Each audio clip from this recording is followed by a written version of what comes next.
The frost came early that year. It crept over the fields of Ashcombe long before Michaelmas, turning the hedgerows white and stiffening the mud in the lanes.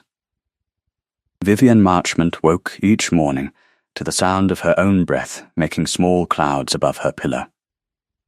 The cottage had 2 rooms and a kitchen. The kitchen was the warmest, and even the kitchen was not warm. She washed her face in a bowl of water that had a thin skin of ice on top. She broke the ice with her thumb. The cold bit into her hand and made it ache down to the bone. She did not cry out. She had not cried out about the cold for 3 winters now. Her father had died the winter before that. Her mother had died the winter before her father. What remained of the Marchmont family was Vivienne and a stack of letters tied with a green ribbon in the bottom of a wooden chest. The letters were from a man named the Duke of Ravensmore. They had been written when Vivienne was 3 years old, and they had been written to her father, and they had said that the little girl at Ashcombe was promised to the little boy at Ravensmore, and that when the years had done their work the 2 children would be brought together and married, and the 2 families would be joined, and the debts between them would be paid. Vivienne had read the letters twice. Once when she was 13, and her mother had shown them to her with a small, proud smile. Once when she was 19, and her father had been 3 days in the ground, and she had needed to know what she still had left in the world.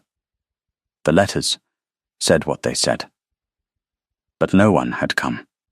No carriage had rolled up the lane. No footman had knocked at the door. The Duke of Ravensmere had been a boy of 5 when the letters were written, and he was a man now, and Vivienne did not know if he even remembered that a promise had been made about a girl in a cottage in the north. She had not written to him. Pride was the only thing the winter had not taken from her, and she meant to keep it. The bread that morning was the last of the loaf. She had baked it 3 days before, using the last of the flour her father's cousin had sent at harvest.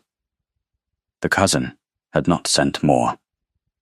The cousin had a farm of his own and 8 children in it, and Vivienne understood. She turned the loaf in her hands. It was a small loaf, and the crust had gone hard, and the middle was still soft enough to chew. She cut it into 2 pieces. One piece was slightly larger than the other. She wrapped the larger piece in a clean cloth and set it on the shelf for her supper. The smaller piece she meant to eat now. She did not eat it now. She heard something outside the door. A soft scraping sound, low to the ground. Then a cough. The cough was the sort of cough that came from deep inside a man's chest, wet and slow. And it did not stop when it should have stopped. It went on and on. Vivienne set the bread down. She wiped her hands on her apron. She opened the door. A man was on her step. He was on his knees, and he had one hand braced against the stones of the wall, and the other hand pressed against his own chest. He was dressed in a coat that had once been a good coat, and was no longer a good coat. The wool was soaked through with the melt from the frost. His hair had gone dark with damp. His face was the colour of old paper. He looked up at her, and his eyes were the colour of slate, and they did not focus properly. He tried to speak. He coughed instead. "Please," Vivienne said. Not to him, exactly, to the shape of the day, which had suddenly become a different day. "Please, come inside." She got her arm under his shoulder. He was heavier than he looked. He was taller than her by a full head, and though the coat hung on him as if he had lost flesh recently, he still had the frame of a strong man underneath it. She half lifted and half dragged him across the threshold. His boot caught the doorstep, and he stumbled, and she braced her feet against the flagstones and held him up. He smelled of rain and wood smoke and something underneath that she could not name. Something old and dry like the inside of a book that had been kept too long in a room without air. She got him to the chair by the hearth. She lowered him into it. His head fell back against the wooden slats, and his eyes closed, and for a long, cold moment she thought he had died in the chair before she could even ask his name. Then he coughed again, a single, weak cough, and his lips moved. "Water," he said. The word was so quiet she read it more than heard it. She brought him water in the tin cup. She held it to his lips. He drank in small sips. His hands were shaking too much to hold the cup himself. She noticed his hands. They were long-fingered hands, and they were not the hands of a laboring man. The palms were smooth. There were no calluses. There was, on the smallest finger of the left hand, the pale mark where a ring had recently been worn. A ring that was not there now. She said nothing about the ring. She built up the fire. She had only 3 logs left, and she put all 3 on. The flame took, and the small room began to warm, and the smell of wet wool began to steam off his coat. She helped him out of the coat. He did not resist. Under the coat he wore a shirt that had once been white, and a waistcoat of dark cloth, and a cravat that was undone and hung loose around his throat. The shirt was of fine linen. The waistcoat was cut well. Whatever he was now, he had not been this 6 months ago. His breath rattled. It was the rattle of a chest that had gone too long without warmth, and had been damp too many nights, and had begun to fill with something that would kill him if it were not cleared. She had heard that rattle before. She had heard it in her father's chest. At the end. She had heard it 3 days before he died. She turned to the shelf. She looked at the 2 pieces of bread. The larger piece was her supper for tonight, and her breakfast for tomorrow. There was nothing else. There was, in the crock, a handful of oats and a small twist of salt. That was the sum of everything she had left to eat, and she did not know when there would be more. She took the larger piece. She cut a slice from it. She held the slice over the fire on the point of the toasting fork, and she turned it slowly, and when it was warm and the crust had gone soft again with the heat, she brought it to him. She tore it into small pieces with her fingers. She fed him the pieces one by one, and she held the cup for him to drink, and when he had eaten, she cut another slice, and did the same again. She fed him the whole of her last loaf. She did not eat a bite of it herself. When it was gone, she stood by the fire and she watched him, and she watched the colour come very slowly back into his face, and she was not sorry. She was hungry, but she was not sorry. Her mother had once said, in one of the last conversations they had ever had, that a person's whole life could turn on what she did in a moment when no one was watching. Vivienne had not understood her mother then. She was beginning to understand her now. He opened his eyes. The slate had cleared a little. They focused on her face. "You should not have," he said. "I should have," she said. "That was your bread." It was. He said nothing to that. He looked at her for a long time. She met his eyes because she did not know what else to do with hers. His gaze was heavy, though he had not the strength to make it sharp. It was the sort of gaze that had once been used to looking at people, she thought. Looking at them until they moved or spoke or gave themselves away. It was not looking at her that way now. It was simply looking. "What is your name?" he asked.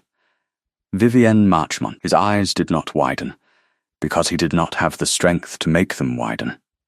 But something behind them changed. It was a small change, but she saw it. It was as if a word had been spoken in a room he had thought empty, and he had turned his head, and he had realized someone had been sitting in the corner all along. "Marchmont," he said. Quietly, as if testing the word for weight. "Yes, of Ashcombe." "Yes."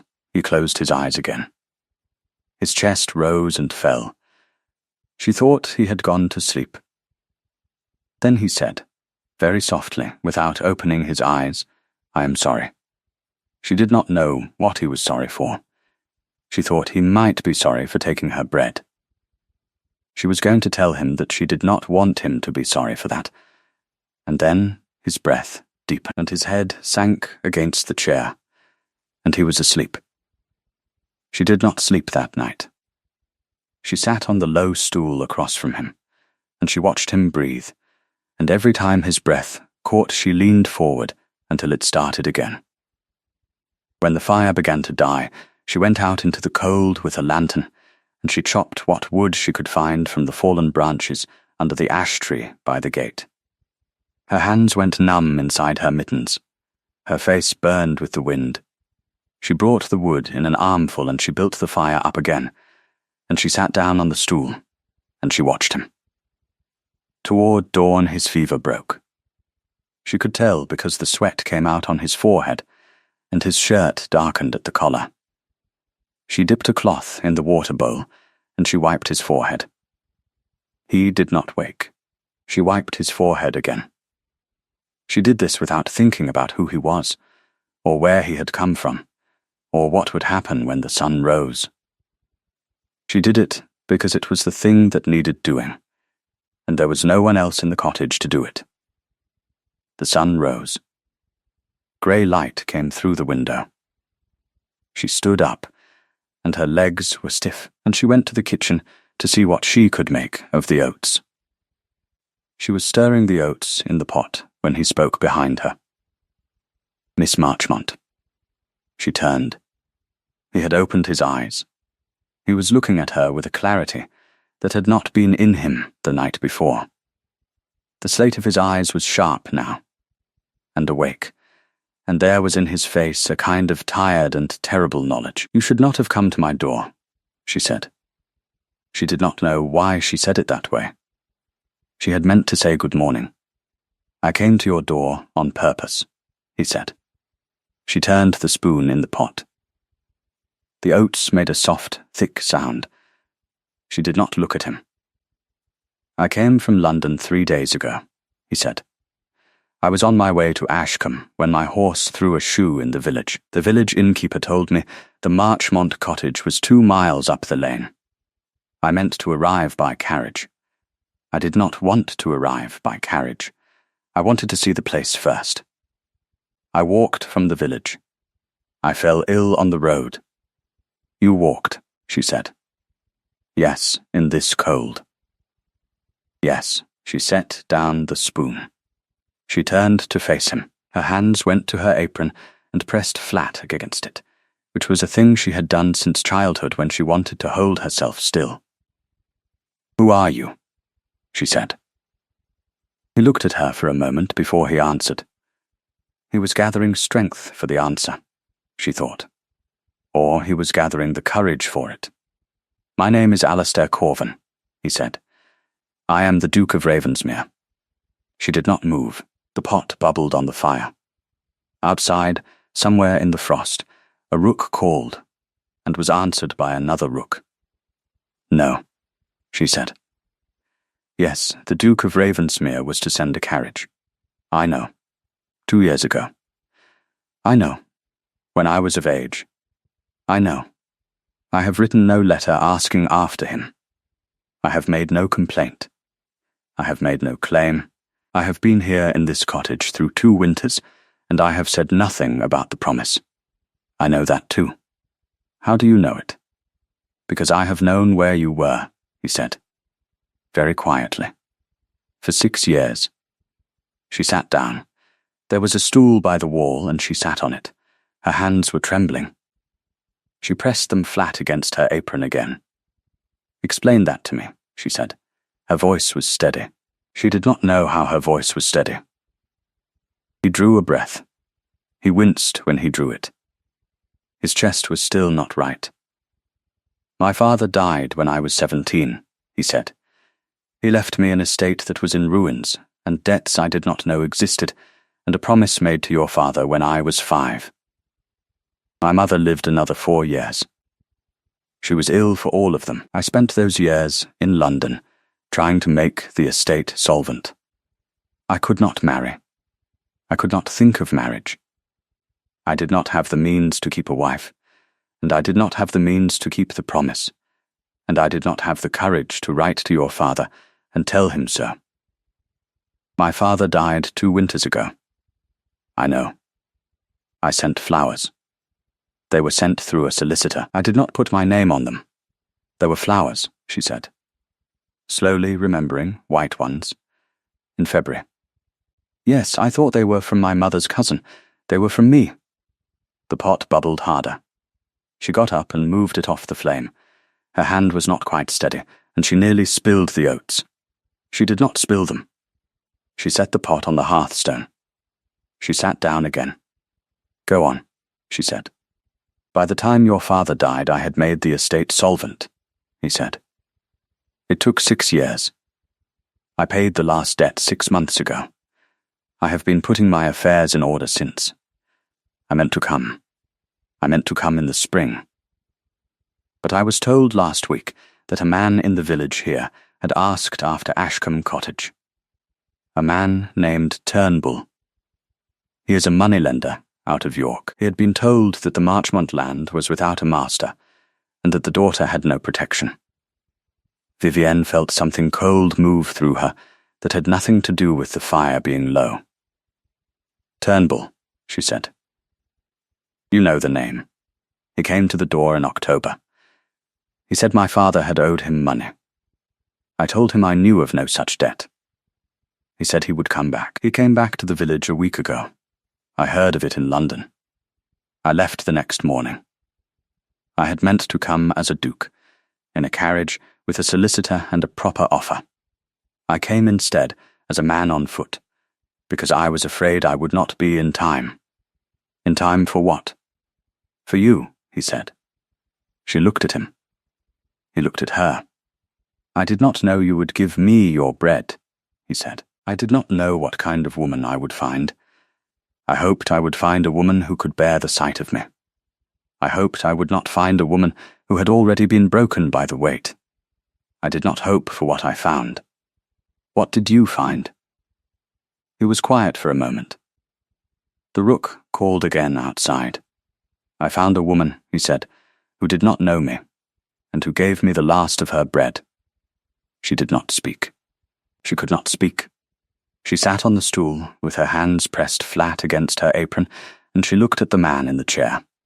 And she thought about the 6 years, and the flowers in February, and the promise made when she was 3. And she did not know what to say. He said, quietly, I have no right to ask anything of you. I know that. The promise was made without your consent, and it was broken by my silence, and I have arrived at your door as a beggar, and you have given me what a beggar was given. I will send a carriage to bring you to Ravensmere when I have the strength to send for one. You are not obliged to enter it. If you enter it, you are not obliged to remain. If you remain, you are not obliged to marry me. I am telling you these things because I want you to know them before I ask you anything at all. You are asking me something now. I am asking you to let me stay in this cottage until I can walk. Yes, she said. Yes, you may stay. He closed his eyes.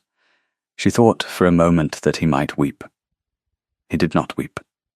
He turned his head slightly, so that his cheek rested against the wood of the chair, and he breathed out, and the breath had in it something that had been held for a long time. She got up. She served the oats into a bowl. She brought the bowl to him. She did not have another bowl for herself. She sat on the stool, and she watched him eat. I have not eaten this morning, she said, when he was halfway through. She did not know why she said it. She had not meant to. He stopped. He held the bowl out to her. Then you must eat. I am ashamed I did not think of it. I gave you the bread. You gave me the bread when I was dying. I am not dying now. Eat. She took the bowl. She ate half of what was left. She gave the rest back to him. He finished it slowly. She stayed in the cottage that day. She did not go into the village. She had planned to walk to the village that morning, to see if the miller would give her credit for a small measure of flour, on the promise of spring work. She did not go. She sat with the Duke by the fire, and she mended a shirt that had been her father's, because the mending was the thing she could do while she thought about what had happened, and thinking was the thing she could not do without something for her hands. He watched her mend. He did not speak often. When he spoke, it was to ask her small questions. Did she have wood for the night? Did she have anyone in the village she could send word to? Did the roof of the cottage keep the rain out? She answered him honestly. She had wood for 2 more nights if she was careful. She had no one to send word to. Her mother's cousin was 2 counties away, and her father's cousin had 8 children of his own. The roof kept the rain out in the front room, but leaked in the back one. She had put a bucket under the leak 2 winters ago, and never had cause to move it. He nodded to each answer. He did not comment. He did not offer. She thought that was strange, until she understood. He had told her he would not ask her for anything, and he had meant it. He would not offer her his help until she had asked for it, because the moment he offered it before she asked it, he would have made a claim on her. And he would not make a claim on her while she was standing in her own kitchen with her hands mending her father's shirt. She thought about this. She kept mending. That evening she made a broth from the last of the salt, and the bones of a chicken her father's cousin had sent at Michaelmas, and which she had been saving. She had meant to save the bones until Christmas, but Christmas was 10 weeks away, and the Duke needed the broth now. She gave him half. She drank the other half from a wooden cup. They sat together by the fire, and neither of them spoke for a long while, and the rook called for the last time before the sun went down. "Miss Marchmont," he said. "Yes, may I ask you one thing that is not about the cottage?" "You may. What did you do with the letters?" She looked up from her cup. "I read them," she said. "Twice, and then?" "I put them back in the chest. I tied the ribbon. You did not burn them." "No, why did you not burn them?" She thought about the question. She thought about it for longer than she thought about most questions. She was a woman who did not answer quickly. She wanted to answer this one properly. "Because they were the last thing my father held that was full of hope," she said. "I could burn a great many things. I could not burn that." He did not answer. He looked into the fire. She slept that night on the floor of the kitchen, with a blanket over her and a shawl over the blanket. She had given him her bed, which was the narrow one in the back room, and she had built up the fire in the grate there before he had gone in. He had walked to the bed with her arm under his shoulder. He had not been able to walk it alone. She had helped him lie down, and she had put the second blanket over him, and she had left him without speaking, because she did not know what to say to a duke in her father's bed. In the morning he was stronger. He walked to the kitchen without her arm. He sat down in the chair. He asked her if she would let him send a message to the village. "To whom?" "To my valet. He is at the inn. He will bring the rest of my things, and a horse and a proper letter of credit. He does not know I have come this far. I told him only to wait." She looked at him. She said, "Send it." He wrote the message on a piece of paper she gave him. She took it to the village herself, because there was no boy in the cottage to send. She walked the 2 miles in the cold. Her breath made small white clouds, and the stone of the road bit through the soles of her shoes. She did not mind the walk. She wanted to think. She thought about Turnbull the moneylender. She thought about the promise. She thought about the flowers in February that had been sent without a name. She thought about the man in her cottage who had walked from the village on foot in a coat that was too thin because he had been afraid he would not be in time. She thought about what it meant that he had been afraid. She reached the village. She gave the note to the innkeeper's boy. She waited while the boy ran to the inn and came back with a tall, thin man in a dark coat who introduced himself as the Duke's valet. His name was Mr. Halloran, and his face was the face of a man who had not slept for 2 nights, and when he understood that his master was alive and well and warming himself by a fire in a cottage down the lane, his shoulders came down a full inch. "Miss Marchmont," he said, "I am at your service. I have money. I have letters. I want none of it," she said. "Bring him what he needs. Bring him a doctor if a doctor can be found. Bring him clothes for a man who has been ill. Bring nothing for me, Miss." Halloran looked at her carefully. "His Grace instructed me, when he wrote from London, that I was to bring provisions to your cottage as well. His Grace instructed you, now, that I want none of them. His Grace also instructed me that if you refused, I was to bring them anyway, and leave them at the door." She almost smiled at that. She did not smile. She said, "Then leave them at the door, and do not knock." "Mr." Halloran bowed. She thought, as she walked back up the lane, that a man's valet was often a better measure of his character than the man himself. Mr. Halloran had loved his master enough to be afraid, and he had obeyed his master enough to be prepared to be disobeyed. This was not a man who worked for a cruel employer. She had not, until then, allowed herself to consider the character of the Duke of Ravensmere. She had considered only the fact of him.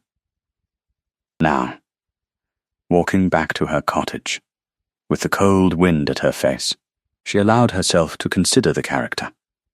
She found that she could not do it yet. She did not know him well enough. She knew only that he had come on foot, and had accepted her bread, and had not tried to make her small. It was enough for the walk home. That afternoon a cart came up the lane. Mr. Halloran drove it. He unloaded a great many things at the door of the cottage, and did not knock. There was flour and salt, and a side of bacon wrapped in cloth. There were candles. There were 3 bundles of firewood, and a small sack of coal, and a jar of honey.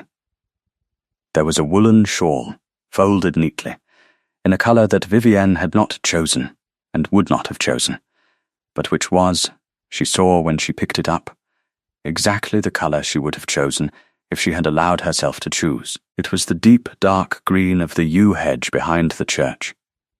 She stood in the doorway with the shawl in her hands. The Duke was in the chair by the fire. He did not turn to see her. "I did not ask for these things," she said. "I know. You told your valet to bring them anyway. I did. That was arrogant of you. It was. Why did you do it?" He was quiet for a moment. Then he said, "Because I was told a woman is not obliged to accept a thing left at her door. I did not want to give you the trouble of refusing me. I wanted to give you only the trouble of using what was left, if you chose to." She looked at the shawl. She looked at the flour and the salt and the bacon. She looked at the jar of honey. She thought of her mother, who had put honey in her tea when she had been small, and who had taught her that honey was for celebrations, and who had died in a February when there had been no honey to be had anywhere in the parish. She brought the things inside. She did not thank him. He did not require thanks. He grew stronger through the week. The doctor came on the 3rd day. He was a small, brisk man from a town 12 miles off, and he examined the Duke's chest with a stethoscope of dark wood, and he said the lung was clear, and the fever was gone, and that with rest and warmth the Duke would be fit to travel in 10 days.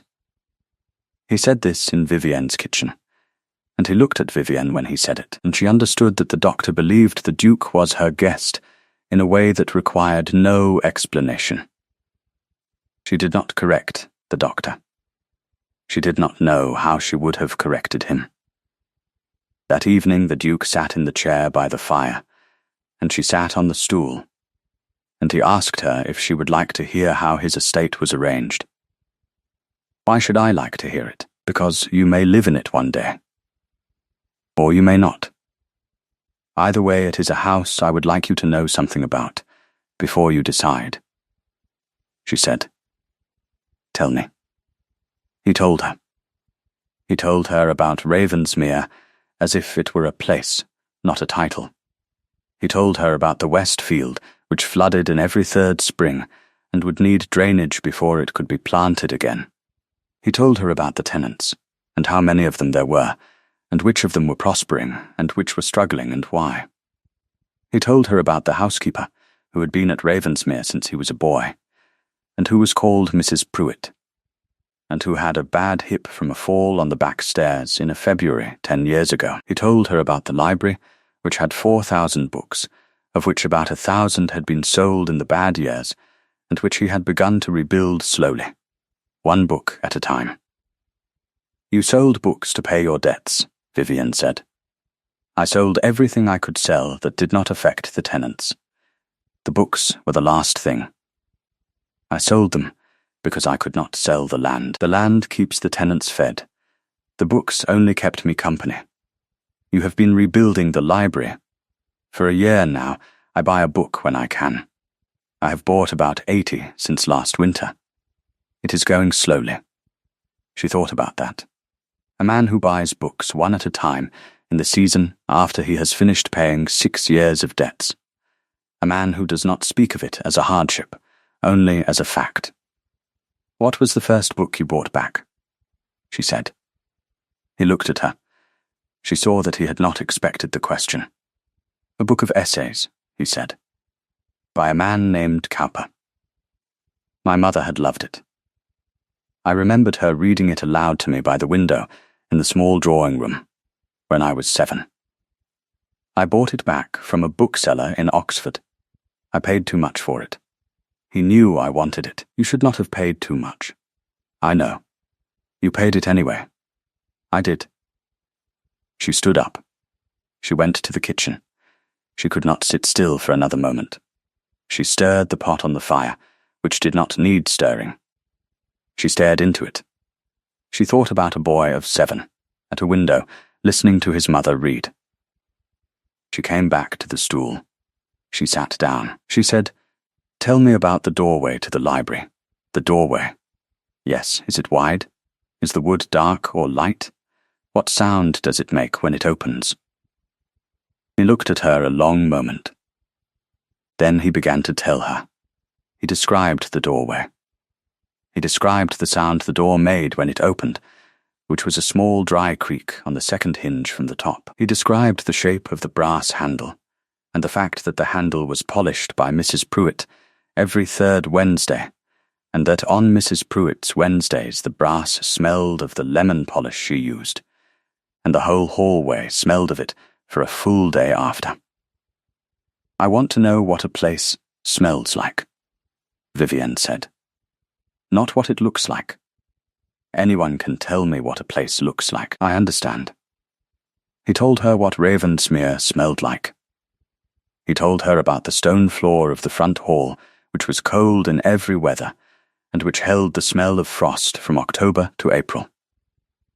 He told her about the smell of tallow in the servants' passage, and beeswax in the drawing rooms, and the particular smell of the linen cupboard on the second floor, which had been lined with cedar by his grandfather, and still, 70 years on, gave off the faint, dry smell of the wood when the doors were opened.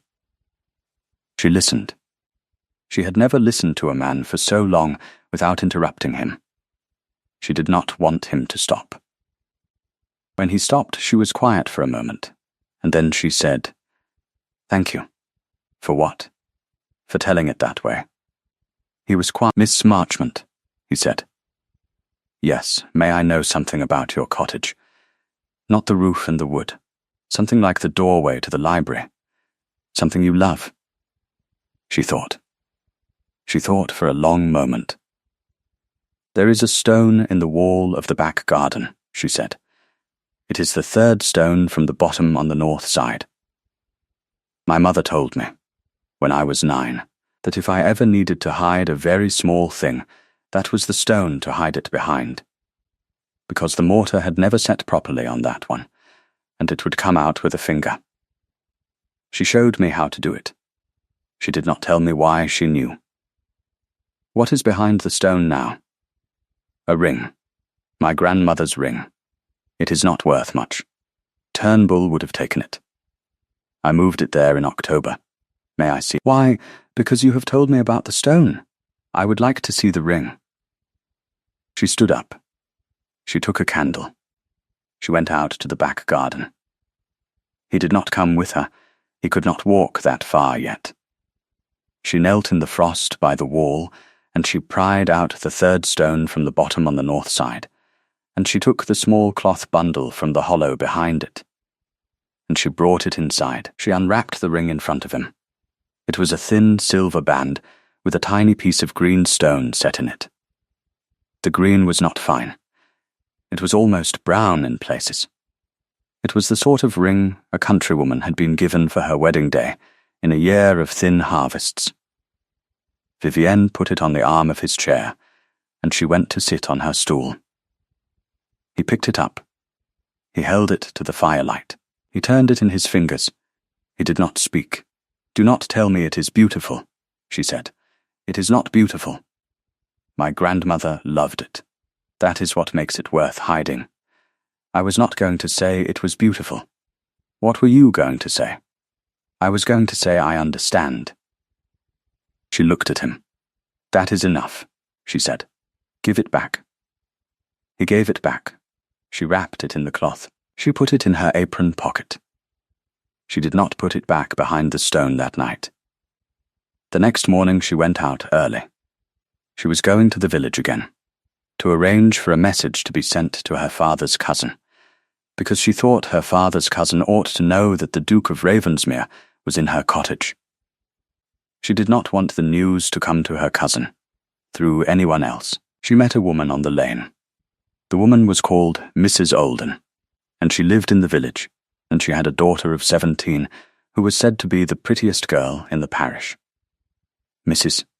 Olden was a woman who spoke a great deal, and who spoke with a particular sweetness that was not sweetness, and Vivienne had learned in the 2 years since her father's death to keep her face still when Mrs. Olden was speaking. "Miss Marchmont," said Mrs. Olden, "how fortunate. I was just coming to see you. You were coming up the lane in the frost to see me." "Yes, I heard the strangest thing at the inn last evening. I heard there was a gentleman staying at your cottage. A traveller fell ill at my door. He is recovering. How generous of you. And so unexpected. A young woman living alone, taking in a strange gentleman. It is not what one would advise. But then you have never been one to worry about what people would advise. Have you, my dear?" Vivienne kept her face still. "I do not worry about it, no," she said. "I only mention it because I would not want anyone to speak against you. I have always defended you. You know, when people say your father should have made better provision, I always say, no, no. Poor Mr. Marchmont did what he could. When people say a young woman with no father and no husband ought to have gone into service by now, I always say no, no. Our Miss Marchmont has her pride. It is a comfort to her, I say. It keeps her warm at night. I always defend you, my dear. I have never asked you to defend me, Mrs. Olden, no. Of course not. Of course you never would. Only I do hope the traveller will be well soon and on his way. It is a very small cottage, and a very small parish. People will talk about a young woman with no family and no husband, and a strange man in her father's bed. There it was, the precise sentence, delivered with a small, warm smile and eyes that did not smile.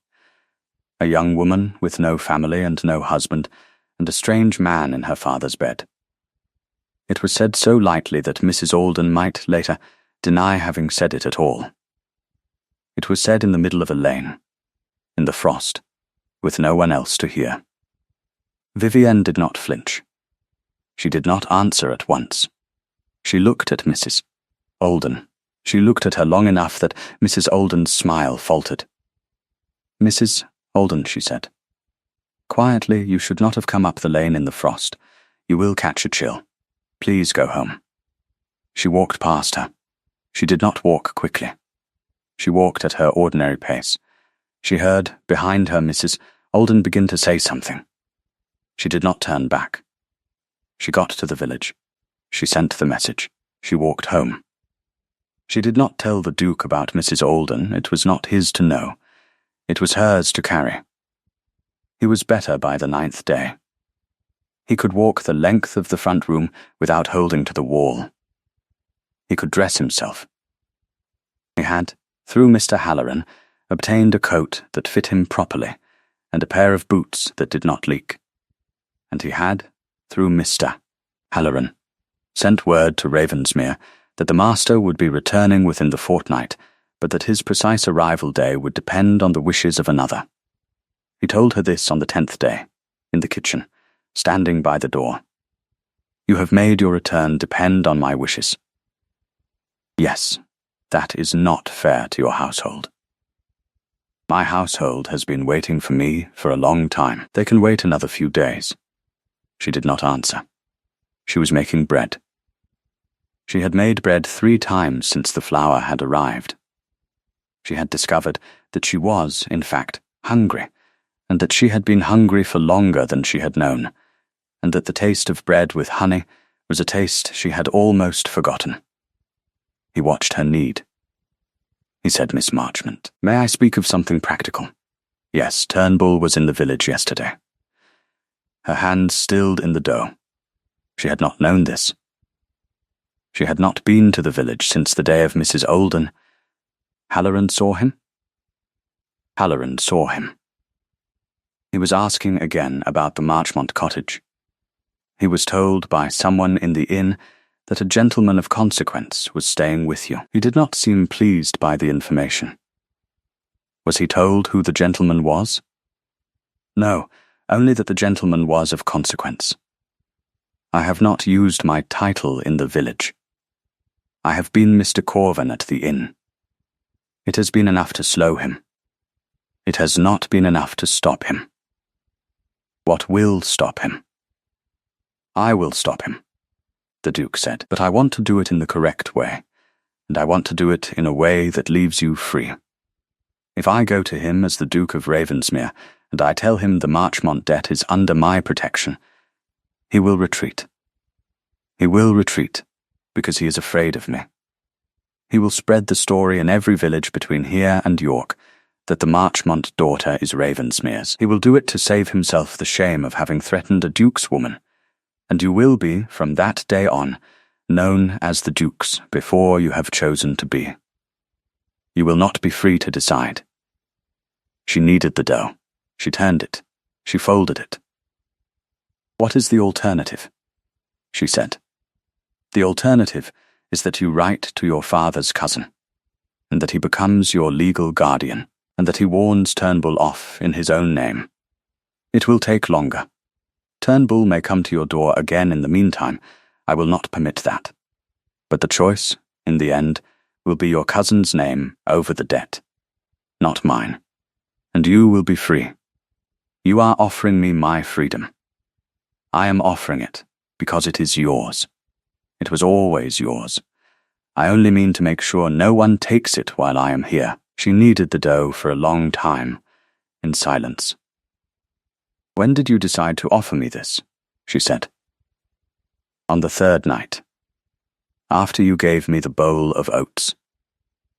Why? He did not answer at once. He was standing by the door, and she was at the table, and the fire made a low, soft sound behind them, because a woman who gives a stranger her last piece of bread should not be bound to that stranger by anything except her own decision, he said. I made the promise when I was 5. You did not make it at all. The promise is nothing.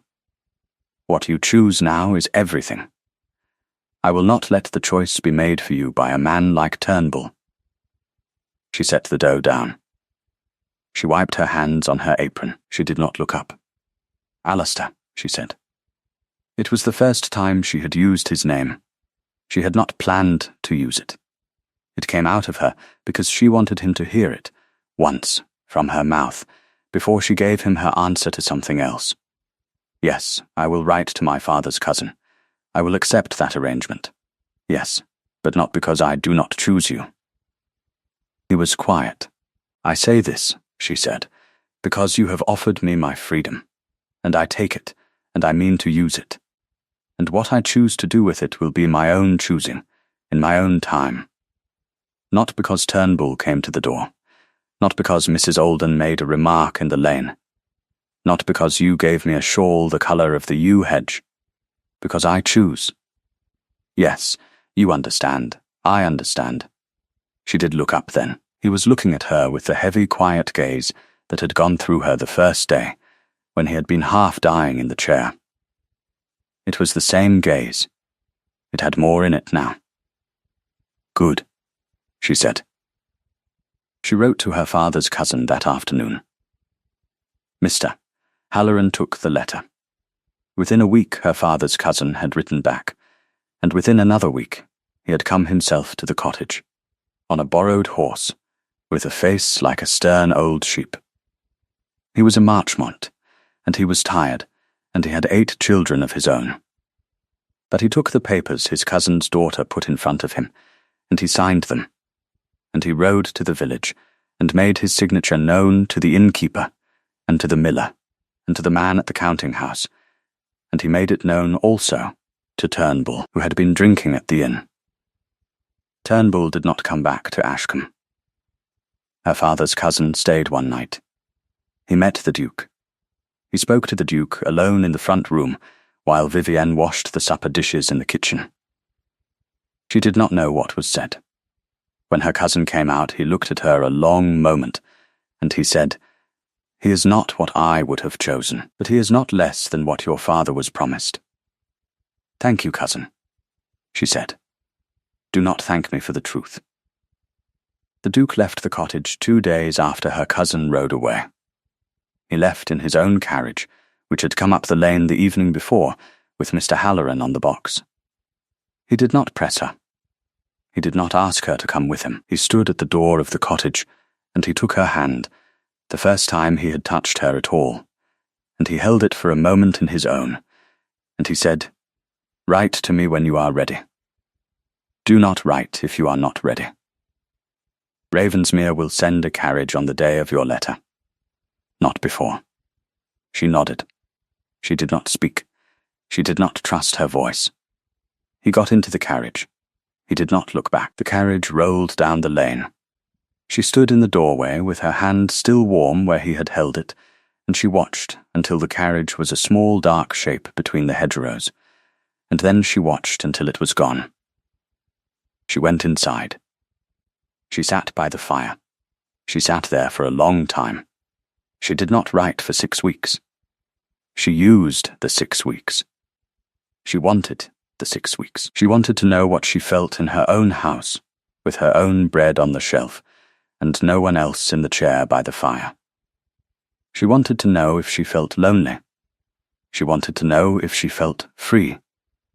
She wanted to know if the thought of Ravensmere made her heart quicken, or her stomach turn, or nothing at all. The thought of Ravensmere made her heart quicken. Not because it was a great house, because it had a doorway in it that made a small dry creak on the second hinge from the top, and a housekeeper called Mrs. Pruitt, with a bad hip, and a library that was being rebuilt 1 book at a time. Because a man had told her about those things, not as if they were things to boast of, but as if they were things to share. She wrote the letter on a cold, clear morning in January. She wrote it quickly. She had known what it would say for weeks. She wrote, "I am ready. Send the carriage." She signed her name. She sent it by the innkeeper's boy, who was proud to be trusted with a letter to a duke. The carriage came 4 days later. It came at 9 in the morning. It was a plain black carriage with 2 horses, and Mr. Halloran was on the box, and inside there was a fur rug on the seat, and a stone hot from the fire wrapped in flannel at the floor. Mr. Halloran did not smile when he saw her, because Mr. Halloran did not smile, but his shoulders came down as they had come down in the village on the first day. She had, without meaning to, become someone whose safety was a matter of his concern. She had brought 1 small case. It contained her mother's letters, her grandmother's ring, and 3 dresses. That was all she took from Ashcombe. She had left the cottage clean. She had banked the fire. She had given the key to her father's cousin, who had agreed to keep the place from falling in until the spring. She did not cry when she closed the door. The carriage rolled south. It rolled for 2 days. She slept the first night at an inn, in a room Mr. Halloran had taken for her, and she ate a supper she had not had to cook, and she found that this was a strange thing and not an easy thing, and she took a long while to sleep. The carriage came to Ravensmere in the afternoon of the 2nd day. It came up a long drive lined with beeches. The beeches were bare, their branches made a lace against the grey sky. At the end of the drive was the house, and the house was neither as large as she had feared nor as small as she had allowed herself to hope. It was a proper English house of grey stone, with tall windows and a shallow flight of steps, and a great oak door. The door was open before the carriage had stopped. He came down the steps. He came at his ordinary walking pace, which was neither hurried nor slow. He was dressed as a duke, and his coat was of dark cloth, and his boots were polished, and he looked as if he had eaten well and slept well and not been ill for a great many weeks. He looked at her through the window of the carriage, and she looked at him, and neither of them said anything. Mr. Halloran opened the carriage door. The Duke offered his hand. She took it. She stepped down onto the gravel. He said, "Miss Marchmont, welcome to Ravensmere. Your Grace." He looked at her a moment. "That is not how you called me at the cottage. That was at the cottage. This is a house. It is not another world." Alistair, then. Yes, he offered her his arm. She took it. He walked her up the steps. Mrs. Pruitt was in the front hall. She was a woman of 60, with a face that had been shaped by many years of holding a household together without much thanks, and she stood with her hands folded in front of her, and she looked at Vivienne with a directness that Vivienne felt as respect. She curtsied. Vivienne curtsied back a very small courtesy, as one woman to another who has kept a place standing. "Mrs. Pruitt," said the Duke. "Miss Marchmont has come. I trust the west room is aired. It has been aired for a fortnight, Your Grace. Thank you. Miss Marchmont will go up to it now. Supper at 7. Mrs. Pruitt led Vivienne up the stairs. The stairs were of dark wood. They were polished. They smelled faintly of lemon. Vivienne noticed this. She did not comment on it. She followed Mrs. Pruitt down a long hall, and Mrs. Pruitt opened a door, and Vivienne went into the room that had been aired for a fortnight. It was a plain room, with a wide window, and a bed with white curtains, and a small writing desk under the window. There was a fire in the grate. There was, on the desk, a small vase with a single sprig of dried lavender in it. There was, on the pillow of the bed, a book. Vivienne walked to the bed and she picked up the book. It was a book of essays, by a man named Cowper. It was old. It smelled faintly of the shelf it had come from. She opened it. There was, on the inside of the front cover, an inscription in a hand she did not know. It said, "To my son, on his 7th birthday," who has already read half of it. It was signed with a woman's name. She stood by the bed with the book in her hands, and she did not cry, but she stood very still, and she was still when Mrs. Pruitt came back into the room with a jug of hot water. "His Grace put that there this morning," said Mrs. Pruitt quietly, without looking at Vivienne. "He said the miss might want something to read before supper. He put it there himself. He did not send it up with a maid. I see. He also said Mrs. Pruitt, still not looking at Vivienne, arranging the jug on the washstand with unnecessary care, that the miss was not to be told he had put it there. He said I was to leave the book on the pillow and say nothing. Then why are you telling me?" Mrs. Pruitt looked at her then. She looked at her for a long moment. She was not smiling. She had not the sort of face for smiling. but there was in her eyes something that was as near to a smile as her face permitted. "Because I have kept his house since he was a boy of 8, she said. "And he has never before put a book on a pillow for anyone." She left the room. She closed the door behind her. Vivienne sat down on the edge of the bed. She held the book in both her hands. She thought about a man who bought books back one at a time in the season after his debts were paid. She thought about a man who had been told his mother had loved this book when he was 7. She thought about a man who had put it on her pillow that morning, without a word. She read the inscription again. She closed the book. She placed it on the small table by the bed.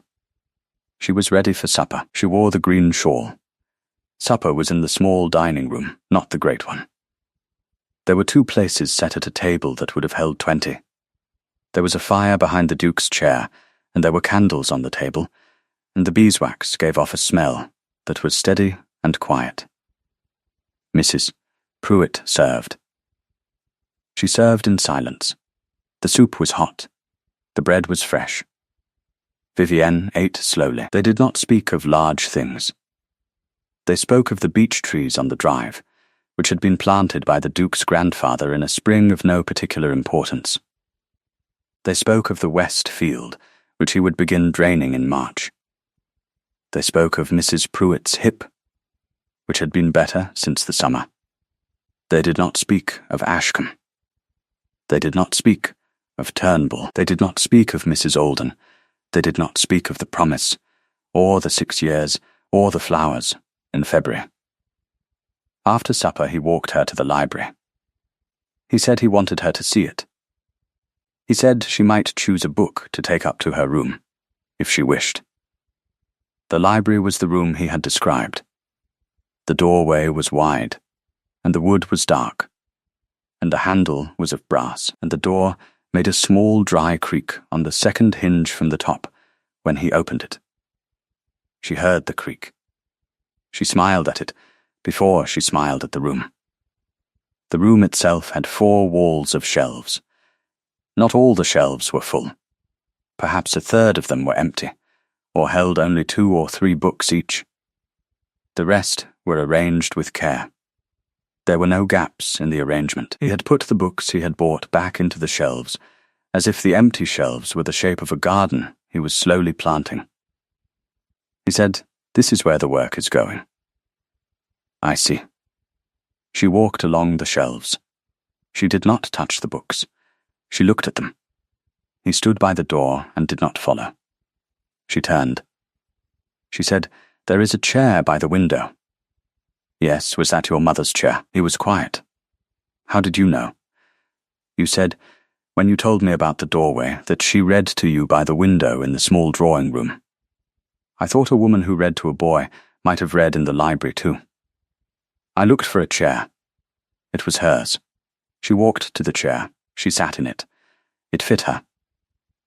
It was a chair for a woman. He came into the room then. He did not come to the chair. He stood by the shelf across from her. "Miss Marchmont," he said. "Vivienne. Vivienne. Yes. When I came to Ashcombe, I did not know what I would find. I told you that. I have thought about it since, in the weeks you did not write. I have thought about what I would have done if I had found a different woman. If I had found a woman who would have shown me the door, or a woman who would have taken my name because she needed the roof." She waited. "I do not know what I would have done. I was prepared, I think, to be honorable in either case, to keep the promise, to provide in whatever way was needed. But I do not know if I would have felt what I felt when you gave me your bread. I do not think I would have. Alistair, I have not said this well. I am not practiced. Let me say the small part of it first, and then the rest. Say it. The small part is this. In the cottage, on the 2nd morning, when you told me I should not have come to your door, and I told you I came to your door on purpose, you did not know then what I have known for 6 years. that your father wrote to me on the first anniversary of my father's death. He wrote to say that he released me from the promise, because he did not want to hold a boy of 17 to a thing his father had made. He did not want the promise to cost me anything. I have kept that letter in my desk. I have taken it out and read it once a year, on the anniversary of my father's death. I did not release myself from the promise, because your father had not released me from the promise for my sake. He had released me for his daughter's sake. He wanted her free. I did not take the freedom, because I understood the difference. Vivienne sat very still. You did not tell me this, she said. I did not tell you at the cottage because I did not want it to weigh on your choice. I tell you now because you have made your choice, and it is right that you know. She looked at the fire. There was a small fire in the grate of the library, though it was not the room they had supped in. He had ordered a fire lit here as well. What is the rest of it? She said. The rest that you said was not the small part. He drew a breath. He looked at her from where he stood by the shelf. I have loved you since the third morning, he said. I did not want to say it in the cottage. I did not want it to be a thing you had to weigh against the cold and the bread. I did not want it to be a thing you accepted because Turnbull was in the village. I have said nothing to you since I left, because you asked for the 6 weeks, and I would have given you 6 months, and 6 years if you had needed them. I say it now because you are here, and you came of your own choosing, and I want you to know what you have chosen, so that you can still refuse it if you wish. There is a carriage in the yard, Mr. Halloran can drive you back to Ashcombe tomorrow morning if you wish. Your cousin's arrangement will hold. Turnbull will not trouble you. Nothing you have done here today binds you to me. I want that to be true. I want you to know it is true. And I want to say the rest of it into the air of this room, because I have not said it to anyone, and I would like you to be the first to hear it, whatever you do with it. The room was very quiet. The fire made its small, soft sound. Somewhere in the house, a clock struck the hour, and struck it again, and then was silent. Vivienne sat in the chair that had been his mother's. She looked at him across the library that he had been rebuilding one book at a time. She thought of the piece of bread she had cut into slices on the point of the toasting fork. She thought of the green shawl, and the honey, and the book on the pillow. She thought of a man who had walked from the village on foot, because he was afraid he would not be in time. She stood up. She crossed the room. She did not hurry. She stopped a foot from him, and she looked up at him, and she said, You will please stop giving me the choice. Vivienne, you have given it to me at every step, on the second morning, before the carriage came, in the letter that would send it, in the shawl, in the book, in every word you have spoken in this room. You have given me my freedom until my arms are full of it. I am telling you now that I have chosen. I chose in the cottage. I chose when I gave you the bread. I did not know it then. I know it now. I will not go back to Ashcombe tomorrow. I will not go back at all, except to see my cousin, and to bring the letters, and to close the door properly. I am here. I mean to stay. Do you understand me? Yes, say it. I understand you. Good. She did not kiss him. He did not kiss her. They stood in the library, a foot apart, in the light of a small fire, and he lifted his hand, and she lifted hers, and their fingers touched, only the fingers, only the tips of them, and rested there. It was the second time he had touched her at all. It was the first time she had touched him. She said, There is a book I would like to take up to my room. Yes, the one on my pillow. I have already begun it. He looked at her. Mrs. Pruitt, he said, under his breath, as if she were in the room. She said she had kept your house since you were a boy of 8. She had no right, she had every right. I am glad she told me. You would not have. No, that is why she told me. Yes, they stood a moment longer. Then she stepped back. She walked to the door. She turned at the door, and she looked at him. Good night, Alastair. Good night, Vivienne. She went up the stairs. She went to the west room. She sat on the edge of the bed with the book of essays in her hands, and she read the inscription again, and she read the first page. And then she closed the book, and she blew out the candle, and she lay down in the strange bed in the strange room in the great house that was going to be, in some way she did not yet fully know, her home. She slept without dreaming. They were married in the spring, in the small church at the edge of the beach drive, with her father's cousin standing up for her, and Mrs. Pruitt in the front pew with a handkerchief she did not use. Vivienne wore a plain grey dress and the green shawl. She wore her grandmother's ring on the third finger of her right hand, where it had always fit, and the Duke's ring on the fourth finger of her left. Mrs. Olden was not there. Mrs. Olden had heard, through the innkeeper, that the traveller at the Marchmont cottage in October had been the Duke of Ravensmere. And Mrs. Olden had, from that day on, been quiet on the subject of Vivienne Marchmont. They did not have a large wedding breakfast. They had a small one in the small dining room, with Mr. Halloran serving and Mrs. Pruitt watching. The Duke, Alastair, in that room, always Alastair, sat at the head of the table, and Vivienne sat at his right hand. And when the meal was done, he stood, and he said only, "Thank you for coming. Thank you for staying." He did not make a speech. There were only 5 people to hear him. It would have been strange to make a speech.